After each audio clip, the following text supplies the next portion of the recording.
வேணாம். கேவலம் 1500 கோடிக்காக பைப்ல கேஸ் அனுப்பி விவசாயத்தையும் விவசாய நிலங்களையும் அழிக்க வேணாம். அந்த திட்டத்துக்காக கவர்மெண்ட் போட போற பைப்லைன் இந்த மாதிரி தான் போக போகுது. இது விவசாய நிலங்களையும் விவசாயிகளையும் அழிக்க போகுது. நமக்கு சோறு போடுற விவசாயிகளையும் விவசாய நிலங்களையும் அழிச்சிட்டு கடைசியில நாம எல்லாரும் என்ன மண்ணவாழி திங்க போறோம்?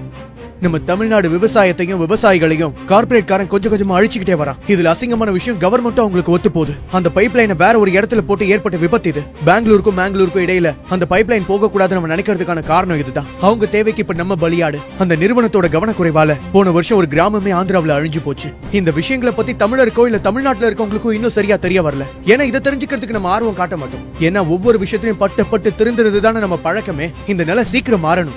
இந்த மாதிரி விஷயங்களை தடுக்க வேண்டிய அரசியல்வாதிகளே அதனால கிடைக்க போற 1500 கோடியை தான் பாக்குறாங்க. அவங்களுக்கு விவசாயிங்க முக்கியம் இல்ல.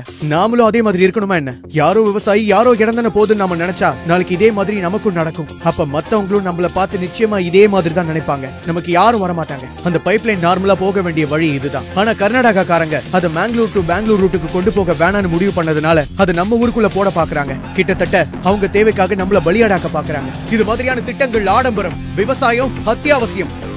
இந்த வீடியோவை பொறுமையா பார்த்ததுக்கு நன்றி. இந்த விஷயத்துல இருக்க ஆபத்தை பத்தி படிச்சதும் எனக்கு அதிர்ச்சியா இருந்த விஷயம் 4 பேருக்கு தெரியணுங்கிறதுக்காக தான் இந்த வீடியோவை நான் பண்ணேன். இந்த வீடியோவை உருவாக்குறதுல அந்த ஒரு நோக்கம் தான் இருக்கு. இதை பத்தி தெரியாம இருக்கவங்களுக்கு இது போய் சேரணும். தயவு செஞ்சு இதை பார்த்தவங்க முடிஞ்ச அளவுக்கு ஷேர் பண்ணுங்க. நன்றி, வணக்கம்.